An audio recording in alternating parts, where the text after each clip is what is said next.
suis Andy Poiron, entrepreneur et amoureux de sport. Je suis le propriétaire de Away, un centre de coaching hybride à 360 sur Dijon, et également consultant où j'aide les coachs sportifs et les propriétaires de studios, de box CrossFit et de clubs de fitness à développer leur entreprise. Le fitness est une passion et c'est aussi un business. Dans ce podcast, le business du fitness, je vais à la rencontre de personnes ordinaires qui vous partagent leur expérience extraordinaire. Au programme, on parle de leur parcours, de comment elles en sont arrivées là, et également de leurs difficultés, de leurs succès et de tous les éléments qui peuvent vous donner des idées pour votre propre entreprise. Se nourrir des autres est l'un des moyens les plus simples d'accélérer son propre parcours personnel. Donc faites-vous plaisir, écoutez, prenez des notes, laissez-vous inspirer et très bonne écoute. Bonjour à tous, bienvenue sur le podcast Le Business du Fitness. Aujourd'hui c'est un événement un petit peu particulier parce que je suis en live. Aujourd'hui je suis dans un salon, un regroupement de coachs, réseau FitMeet et particulièrement de clubs. Donc un réseau de clubs indépendants. Je remercie Fabien et toute la team du coup pour me permettre d'enregistrer en direct et je vais toute la journée participer et interviewer des super partenaires. Plein de choses intéressantes pour vous, patrons de club, managers, commercial et même s'il y a certains coachs, je pense que ça peut vous intéresser. Et je démarre aujourd'hui avec Monsieur Johan. Merci Johan de me faire l'honneur d'être là aujourd'hui. On va parler d'un sujet d'expérience client. Okay. Je pense qu'aujourd'hui c'est ta vraie marque de fabrique et j'aimerais revenir là-dessus parce que pour moi qui est un club, un centre de coaching, pour moi c'est un des leviers vraiment spécifiques pour moi au niveau du coaching. Est-ce que déjà tu peux rapidement te présenter, poser les bases, expliquer justement, on a aussi du public et merci d'être présent ce matin. Donc explique-nous un petit peu en une minute qui tu es, ce que tu fais, puis on va pouvoir dérouler un petit peu le sujet. Ouais, alors merci, ça fait un peu plus de 15 ans maintenant, même 20 ans que je suis dans l'industrie du fitness. Et dans les clubs, j'ai eu énormément travaillé sur ce sujet d'expérience client, en regardant des KPI où on voyait qu'on perdait énormément. À un moment donné, ça a cheminé et c'était pas possible. Je pouvais pas entendre ça. Et il y avait une forme de paradoxe entre d'un côté les investissements qui étaient faits, qui sont astronomiques dans une structure, avec une fidélisation qui n'était pas nécessairement au rendez-vous derrière en fait. Donc pour moi c'est devenu vite un sujet prioritaire sur lequel j'ai beaucoup travaillé et du coup en grattant on se rend compte que les clubs manquent cruellement d'outils sur la collecte de la voix du client pour comprendre ce qui se passe sur le moment et ce qu'ils ont besoin pour demain. Du coup pour pouvoir derrière prioriser aussi là où on met le poids de corps, là où on met ses investissements. D'où justement la création de ta société The Mood. Est-ce que comment tu as conçu cette société-là et qu'est-ce que justement grâce à cette société tu apportes aux managers, aux patrons de clubs? Ouais, alors via cette société, ce que j'apporte, c'est la collecte de la voix du client, l'analyse de la voix du client et l'expertise sur ce qu'attend le client. Et du coup, ça permet de mettre en exergue le décalage qu'il peut y avoir entre les attentes d'un côté et ce qui est réellement fait et donné au client. Et derrière, c'est tout un travail itératif sur le processus d'amélioration continue, qui est souvent absent dans les clubs. Il y a une volonté de bien faire, une volonté de s'améliorer, mais par manque de process, manque d'outils, malheureusement, c'est plus difficile de savoir dans quel sens aller. Et du coup, c'est là où moi j'amène de la valeur. Alors moi j'ai un petit peu d'expérience, un peu de bouteille. J'ai eu mon BE en 2000. Ouais. Et quand je suis rentré, à l'époque, il n'y avait que des clubs de fitness généralistes. Et j'ai été assez surpris assez rapidement qu'on me dise ce qui est important, c'est les nouveaux entrants. Tu t'occupes un peu de tes clients, mais le plus important, c'est faire ramener des nouvelles personnes dans le club tous les mois. Et jamais s'occuper véritablement des gens qu'on a à l'intérieur, alors qu'on a investi beaucoup d'argent.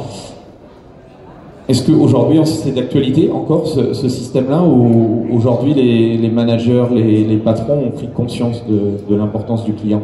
Alors, il n'y a pas de grande vérité sur le sujet. Maintenant, la réalité, c'est que l'onboarding, le début d'un client, de la vie d'un client, ça coûte toujours, c'est le moment où ça coûte le plus cher.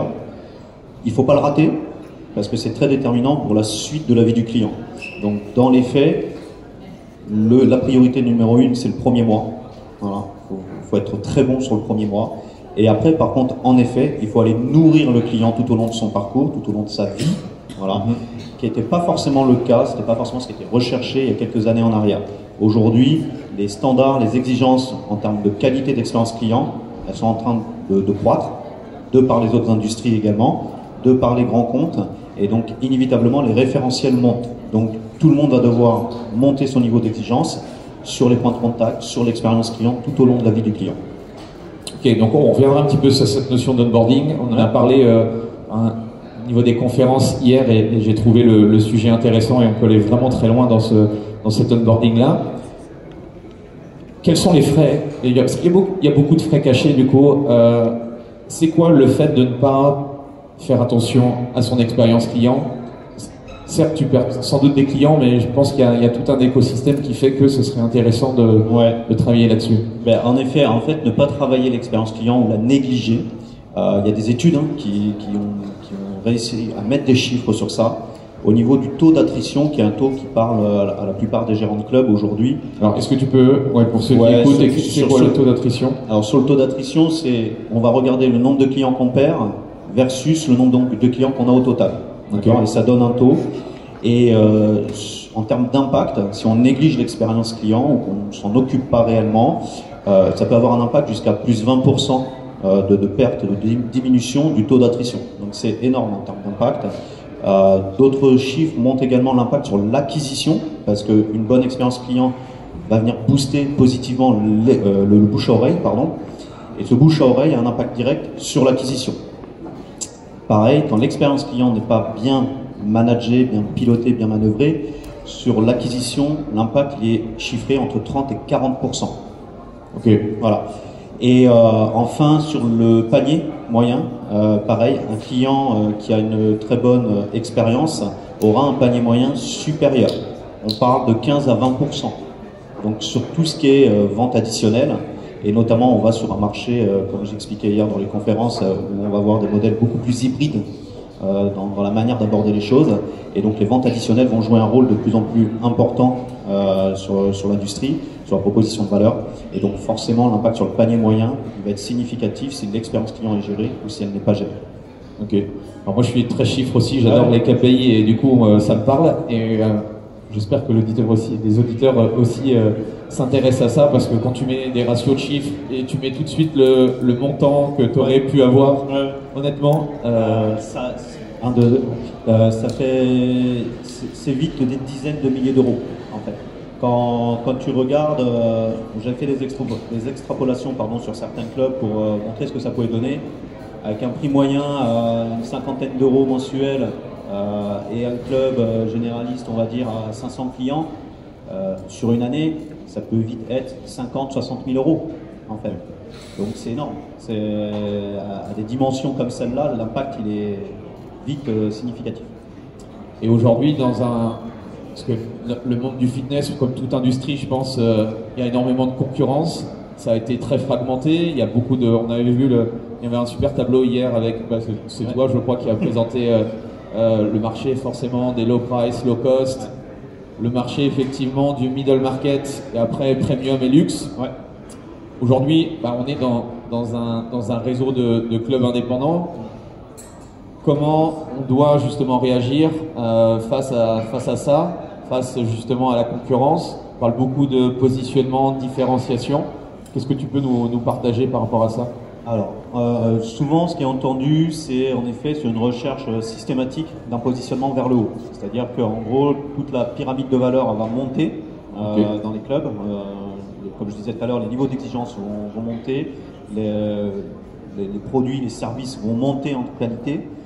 Et à chaque fois, le discours entendu, c'est de dire un club généraliste, il n'a pas de choix, il doit monter. Bon, moi je vais mettre un peu plus de nuances dans ce propos pour être plus pragmatique et plus réaliste aussi avec les contextes et la réalité du terrain, parce qu'il y a la théorie et puis il y a la pratique, on va dire.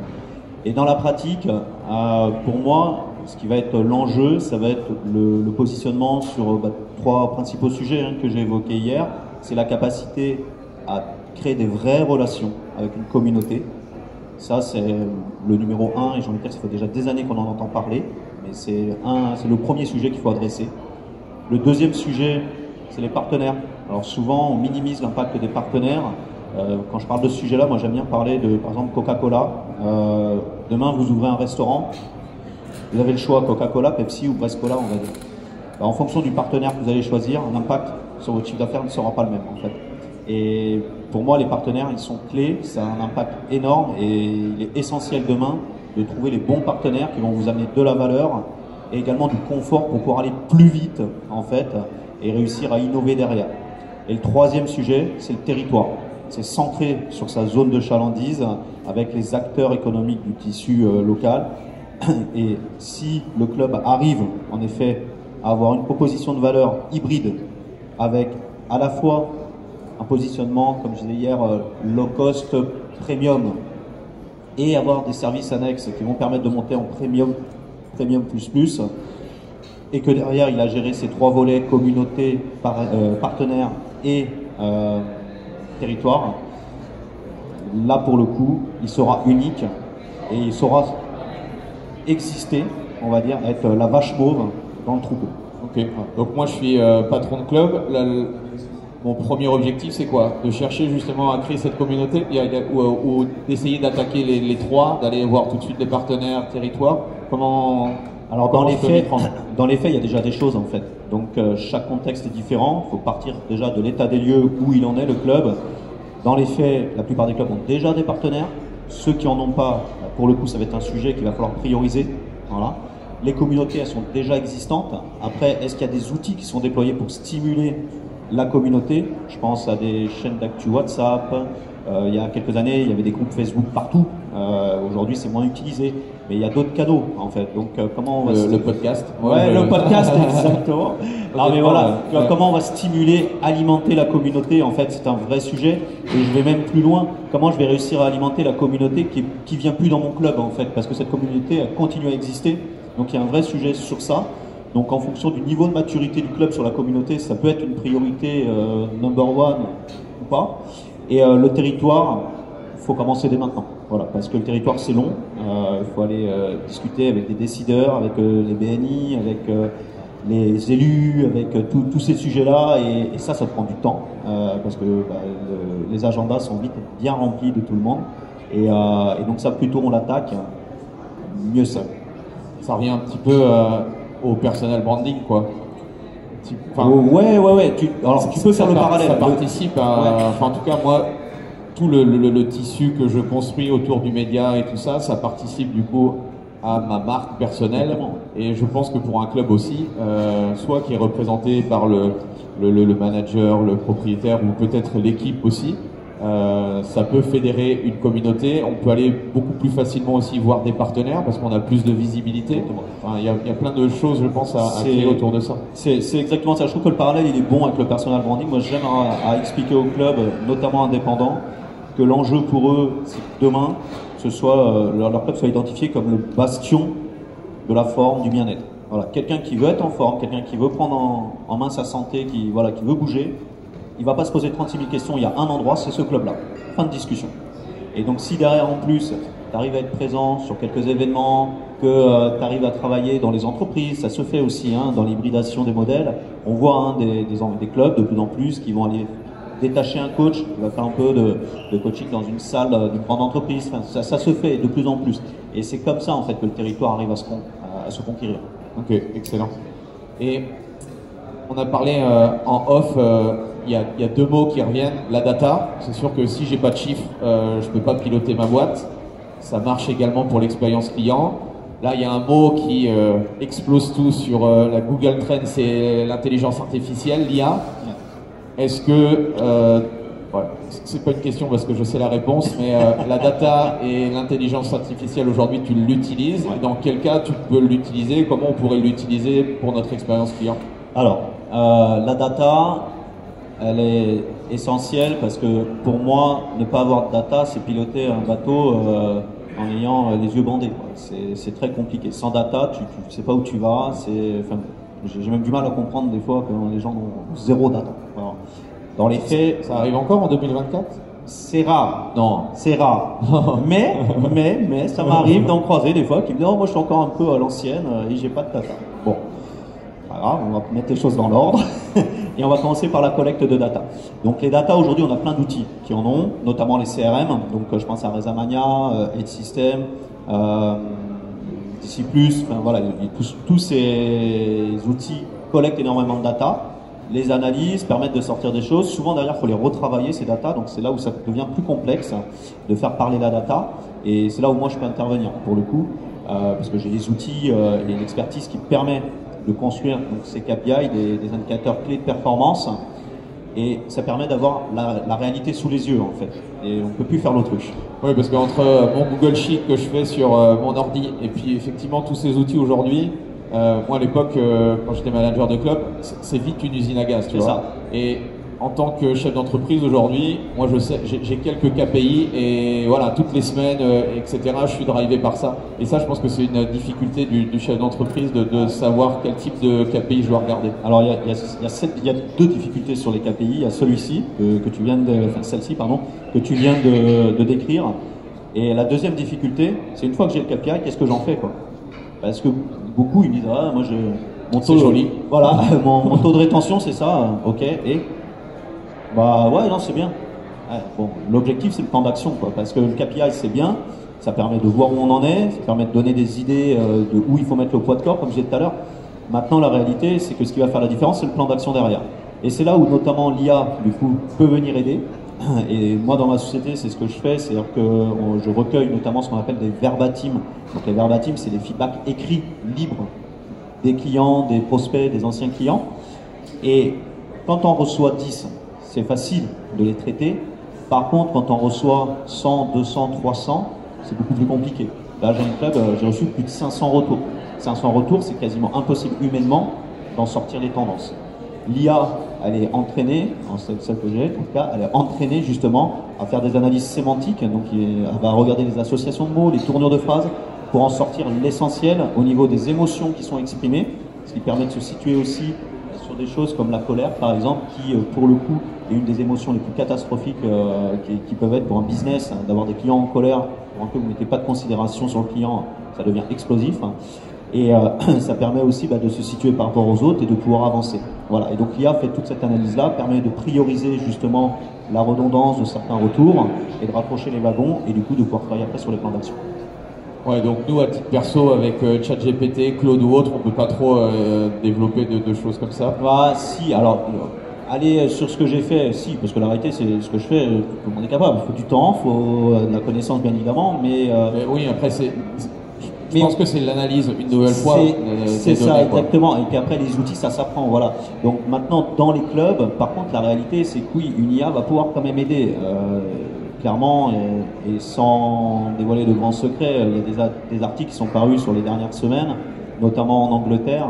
Ils sont en train de lancer, là, ou même eGym aussi qui fait ça, ils sont en train de lancer justement des coachs dopés à l'IA. Et clairement, demain, ça va être ça le business. C'est-à-dire que tu auras l'IA qui va aider ceux qui sauront les utiliser à aller plus vite, à faire plus de volume et être plus performants. Souvent, sur ce sujet-là, je prends comme exemple un métier qui n'est pas nécessairement dans l'industrie du fitness, mais qui va parler à tout le monde, c'est le métier de rédacteur. Il y a 10 ans, quand j'appelais un rédacteur pour me faire des articles pour référencer sur un blog, il pouvait sortir 2-3 articles dans la journée, pas plus. Aujourd'hui, il va en sortir 100. Voilà. Pour autant, lui, il continue à amener la valeur, parce que s'il ne donne pas ce qu'il faut à manger à l'IA, l'IA ne travaille pas, c'est pas ce qu'il faut faire. Donc c'est ça la réalité. Et demain, en effet, l'IA va être d'autant plus omniprésente dans nos quotidiens, que ce soit pour assister sur l'accueil commercial, que ce soit pour assister sur le training. Okay. Et donc du coup, tu viens dans ma structure, tu déploies toute une stratégie. Est-ce que tu peux nous partager peut-être des cas que tu as eu, des success stories, enfin comment ça se matérialise, parce que je pense que c'est important, on n'arrive pas trop forcément peut-être à visualiser. Est-ce que tu as des choses concrètes à nous partager? Oui, bien sûr. Alors, la difficulté pour un club, c'est d'identifier les dynamiques en fait. C'est de pouvoir identifier les groupes, parce que souvent, c'est ce que je disais hier, c'est silencieux. Et ça ne remonte pas jusqu'aux oreilles des dirigeants, ça ne remonte pas jusqu'aux oreilles des équipes. Et le travail que je fais permet de mettre des noms, permet de mettre le doigt sur les dynamiques. De là, une fois que les dynamiques sont identifiées, on peut travailler sur un plan d'action. En termes d'exemple, hier j'ai parlé par exemple de Fabien. Fabien, en effet, il a été chercher plus 132% sur son mois de septembre. C'est notamment grâce à ce travail data qui a été fait en amont, qui a permis d'être beaucoup plus chirurgical sur les actions à mener avec son équipe. Ça a très bien fonctionné, de par les résultats en fait, tout simplement. Il y en a un autre cas, pareil, ça a orienté un certain nombre d'investissements et ça a accéléré les investissements en fait. Et en accélérant les investissements, ça lui a permis de faire une bonne rentrée de septembre, alors qu'il avait plutôt une courbe descendante, c'est en train de remonter. Voilà. Donc la data permet ça, le KPI permet ça, l'IA aide à aller plus vite, encore une fois, et à gagner en pertinence. Un dernier exemple que je peux donner, pareil, c'était un gérant qui avait réduit sa masse salariale pour des raisons économiques évidentes, et la manière dont il avait géré la chose, il pensait qu'il n'y avait pas eu de gros impact sur sa clientèle. Avec le travail que je fournis, il s'est aperçu qu'il y avait eu un impact bien plus conséquent que ce qu'il imaginait. Et en septembre, il a recruté 2 coachs de plus. La dernière étude montre qu'il a bien fait de les recruter. Et je pense qu'il est intéressant, j'ai fait pas mal de formations avec l'Académie du service et sur tout ce qui est expérience client pour le coup. Et c'est vrai que on se dit, ceux qui sont en colère ou ceux qui vont quitter le navire très bientôt, si justement on prend en compte leurs problèmes, des fois c'est pas des problèmes qui sont catastrophiques, mais en fait le fait de les avoir écoutés, de leur avoir justement trouvé une solution, ça devient en fait des super fans. Et en fait ça partait du principe que dans 2-3 semaines il allait partir de chez toi, et grâce à des petites actions, parce que on va en parler après sur la méthodologie, mais voilà, on n'est pas le Ritz, on n'est pas Apple, voilà, il y a des choses assez concrètes, assez faciles qu'on peut mettre en place. Complètement, c'est en fait ce qu'on appelle un détracteur, un client pas content. Pour moi, c'est là où c'est le plus plaisant, de réussir à les retourner et à les reconquérir, parce que demain, c'est les meilleurs ambassadeurs du club. La réalité, elle est là. Souvent, ça part d'un manque de considération, en tout cas dans le ressenti. Et souvent, sur ce sujet-là, moi, je vais parler d'une petite histoire. C'est une expérience qui a été menée avec 3 souris. Il y a une souris, les 3 leur donnaient à manger au même moment de la journée, tout pareil. Et puis, il y en a une, à chaque fois qu'ils allaient lui donner à manger, ils lui donnaient des coups de bâton. Il y en a une qu'ils ignoraient, et puis il y en a une à qui ils faisaient des câlins. La première qui est décédée, c'est celle qui était ignorée. Ok. Et la réalité, elle est là. En fait, un client, même mécontent, ne doit surtout pas être ignoré. Et comme tu disais, dans 80% des cas, c'est rien du tout. En fait. C'est juste une discussion, ça se désamorce, et derrière, ça repart de plus belle et ça va beaucoup mieux. Voilà. Et tout l'enjeu, par contre, c'est de le détecter le plus tôt possible, parce que forcément, plus tôt c'est détecté, plus c'est facile d'agir et de corriger. Des fois, sur certains clubs, il y a des choses qui traînent depuis 2, 3, 4 ans en arrière, en termes d'insatisfaction. Et du coup, pendant ce temps-là, le cerveau, il a cheminé, il a ruminé, et les dégâts sont énormes. Ok. Donc j'ai mon centre, moi. Est-ce que ça fonctionne La réponse est oui, parce qu'il faut faire d'expérience client pour tout type de boîte. Moi, j'ai un centre de coaching, donc moi, mon créneau, c'est vraiment la personnalisation, l'accompagnement. J'ai un club de 500 mètres carrés ou de 3000 mètres carrés. Est-ce que tu as ces différentes méthodologies où il y a un process qui est assez clair, quel que soit le modèle économique? Est-ce que tu as des choses à nous partager là-dessus? Alors, il n'y a pas de recette miracle. Moi, j'aime pas les recettes miracles. J'aime pas dire voilà, le produit sur l'étagère c'est celui-là et si tu fais ça, ça va super bien fonctionner. Dans les faits, j'y crois pas trop. Voilà. Parce que tu as peut-être quelques gros patterns qui reviennent. C'est exactement ça. Il y a des structures, on va dire, de méthodologie et notamment sur la collecte et l'analyse de la voix du client. Et ensuite, dans la manière d'aller collecter tout au long de la vie du client, de son parcours client, comment aller le stimuler et amener, on va dire, des choses très agréables pour son cerveau. D'accord ? L'objectif, c'est de lui donner suffisamment de choses dites addictives pour qu'il recherche une satisfaction addictive encore plus grande, en fait. C'est un peu comme un drogué. L'objectif, c'est que ça devienne un drogué de chez toi. Tu vois ? Et les moyens, après, ne sont pas les mêmes. Tu as un studio de coaching, tu as un club de 4000 clients, tu n'as pas les mêmes moyens et tu ne vas pas pouvoir faire les mêmes choses. Sur un studio de coaching, tu vas pouvoir aller dans l'ultra-personnalisation. Sur un club de 4000 personnes, tu ne peux pas aller dans l'ultra-personnalisation. C'est impossible. Par contre, on va mettre en place des tips, on va former les équipes. Et ça, en effet, ça fait partie des patterns qui sont incontournables. Voilà. Et c'est comme ça qu'on arrive à nourrir, justement, et s'adapter en fonction des contextes d'un studio, d'un club généraliste moyen, on va dire, et des clubs qui peuvent avoir des volumes d'adhérents très conséquents. Okay. Et du coup, est-ce que tu pourrais partager, voilà, si je devais démarrer, ou la réflexion que je devrais avoir là le lundi matin quand j'arrive au club, c'est quoi la réflexion que je dois avoir du coup? Alors, je vais parler de 3 sujets. Avec plus de 5000 retours, aujourd'hui j'ai 3 tendances vraiment qui ressortent quasi systématiquement. La première, on pense toujours que c'est l'hygiène, mais non. La première, c'est l'humain. Okay. C'est la politesse. Alors j'enfonce des portes ouvertes, mais la réalité c'est le sourire, c'est le bonjour, c'est comment ça va, c'est tiens ça fait 2 semaines que je t'ai pas vu, c'est tous ces sujets-là en fait. Donc la première chose à se poser déjà c'est quand j'arrive dans le club, est-ce que je fais le tour de mes équipes, est-ce que je fais le tour de mes clients, est-ce que je prends le temps de demander si René il va bien, s'il a passé un bon week-end. La base elle est là. Ça c'est le premier écueil dans tous les retours que j'ai. Le deuxième écueil, pour le coup, c'est l'hygiène. En effet. Et l'hygiène, c'est pas nécessairement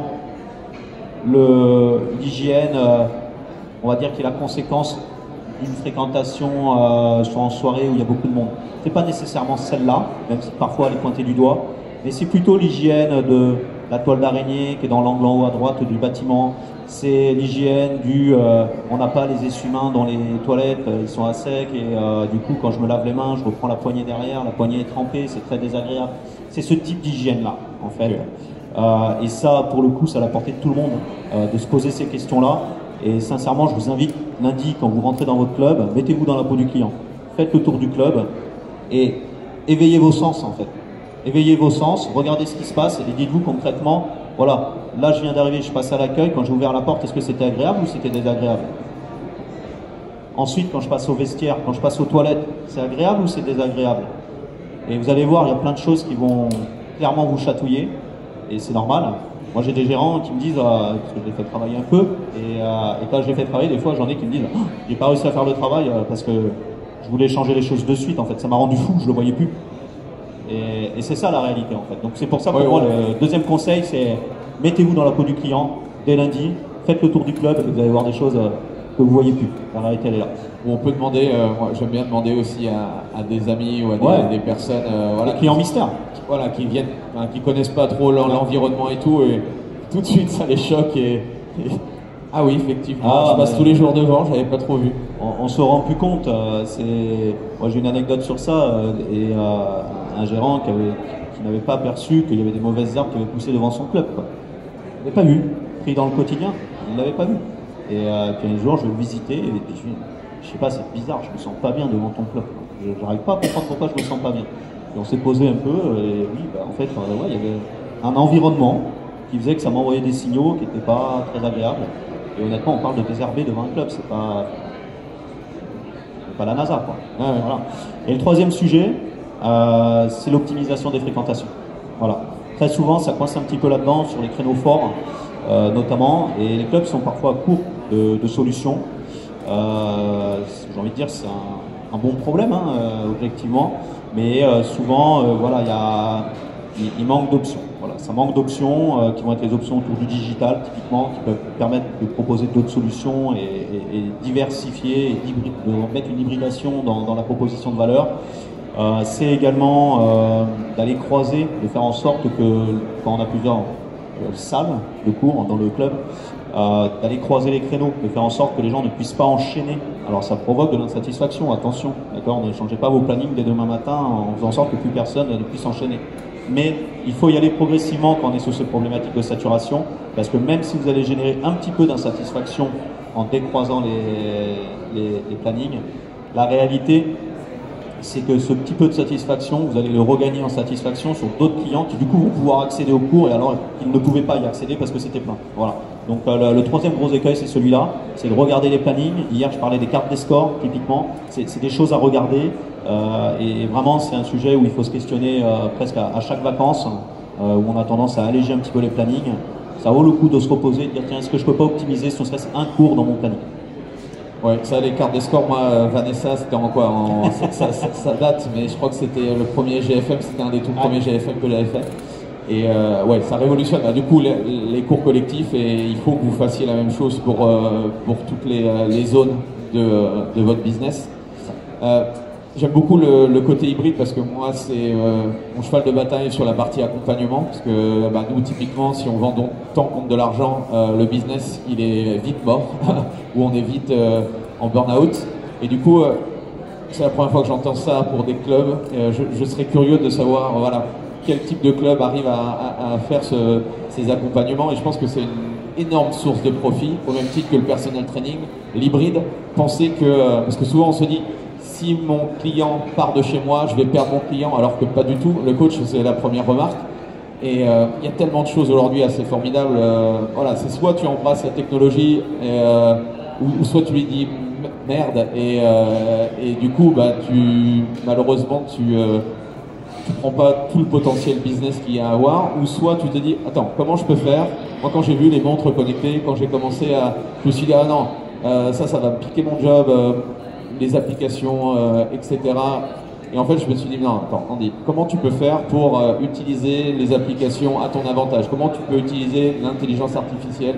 Et je pense qu'il y a énormément de choses qu'on peut essayer de réfléchir pour mettre en place des actions. Et je pense que le côté hybride, accompagnement hybride, que ce soit un club ou un coach, il y a véritablement un énorme potentiel. Moi qui me forme beaucoup à l'étranger, je peux vous dire que voilà, ça va arriver forcément chez nous. C'est exactement ça, c'est ce que j'expliquais hier en fait. Sur ces images-là, moi le premier, il y a quelques années, il y avait des choses que je voyais arriver. Je disais, Marc Boutet dans mon coin, je disais non mais c'est pas possible, demain il n'y a plus de boulot pour les coachs, il n'y a plus de boulot pour les commerciaux, il n'y a plus de... Voilà. Mais dans les faits, non, l'humain il n'aime pas le vide, il s'adapte et on est des êtres doués de communication. Donc la réalité c'est qu'il y aura toujours besoin d'humains. Par contre, hier je parlais de polarisation du marché notamment. Mais je pense aussi que dans les ressources humaines, c'est un vrai sujet dans cette industrie de recruter les bonnes personnes, de réussir à les fidéliser, de réussir à construire des équipes qui sont engagées dans la durée. C'est un vrai défi. Je crois que demain, ce qui fera la différence aussi, c'est cette capacité à avoir une équipe engagée. Je le vois, la différence, elle est là dans les clubs avec qui je discute, avec lesquels je travaille. Ceux qui font la différence, c'est ceux qui ont des équipes engagées, clairement.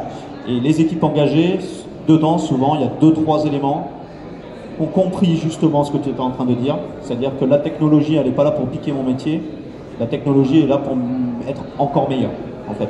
Et c'est là le sujet, c'est comment la technologie peut m'aider à être meilleur, elle peut m'aider à aller plus vite, à faire moins d'erreurs. Je peux vous garantir qu'aujourd'hui, si je prends 90% des coachs dans les clubs, je suis quasi sûr qu'une IA est capable de faire un meilleur programme d'accompagnement pour un nouveau client que le coach. Méchant, là, t'es méchant. Je suis dur, hein. Mais non, mais c'est une réalité. Vous vous rendez pas compte, sincèrement, vous allez voir dans les retours que j'ai eu un retour notamment qui a été pour moi très éloquent sur le sujet. Quelqu'un qui est arrivé et qui a fait un retour qui est oui, en fait, je suis pas très satisfait parce que je suis venu avec tel objectif. Le programme que j'ai eu, c'était super, sauf que je me suis rendu compte que c'était le même programme qu'une autre personne qui avait pas le même objectif que moi. Donc remise en question de la légitimité du coach, de l'expertise pour le coup. Une IA ne fera pas cette erreur. Une IA vous fera, il y a 100 personnes, elle vous fera 100 programmes différents. La réalité elle est là. Parce qu'elle va prendre en compte plein d'éléments. Que le coach parfois va prendre la facilité, parce que le cerveau humain, il est feignant. Il faut être honnête sur ça, parce que réfléchir, ça consomme beaucoup d'énergie. Donc il y a plein de biais, plein de raccourcis qu'il prend pour aller vite et se sentir bien. Voilà. Et l'IA ne prend pas ces raccourcis-là.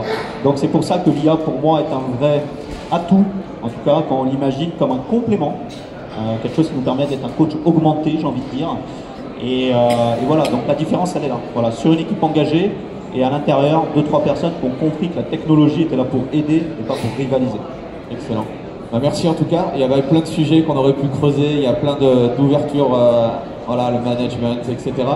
Un dernier petit message, où est-ce qu'on peut voilà, te contacter, où est-ce qu'on peut te retrouver si on veut justement travailler sur cette notion d'expérience client? Alors sur le web, le web c'est le meilleur canal pour moi. Vous tapez The Mood sur Google, ZE plus loin Mood, M-O-O-D, vous me trouverez. Sinon LinkedIn, Johan Mosny, et pareil vous me trouverez. Contactez-moi et je vous répondrai le plus rapidement possible. Yes, un dernier message à partager aux patrons, managers, coachs sur l'expérience client. L'enjeu c'est d'être attentif. Soyez attentif. Attentif à tout ce qui se passe dans votre structure, attentif à vos clients, attentif à vos salariés. Et c'est là que les choses vont bouger. Merci beaucoup Johan. Merci à toi. Voilà, c'est fini pour aujourd'hui. J'espère que l'épisode vous a plu. Merci d'avoir passé ce moment en ma compagnie. Deux petites choses avant de vous quitter. Si vous cherchez les notes de l'épisode ou que vous voulez tout simplement me contacter personnellement, allez sur mon site andypoiron.com. Donc tout attaché, www.andypoiron.com. Vous trouverez toutes les informations nécessaires. Et dernière chose, et c'est la plus importante pour moi, si vous voulez m'aider à promouvoir ce podcast, eh bien vous mettez un avis 5 étoiles sur Apple Podcast. Si vous regardez cet épisode sur YouTube, eh bien pensez à liker et à vous abonner à ma chaîne YouTube et pensez à en parler autour de vous, pensez à en parler à vos amis ou à vos collègues dans le fitness. Ça permettra véritablement à ce podcast d'avoir beaucoup plus de visibilité. Voilà, en tout cas, merci, à très vite pour le prochain épisode.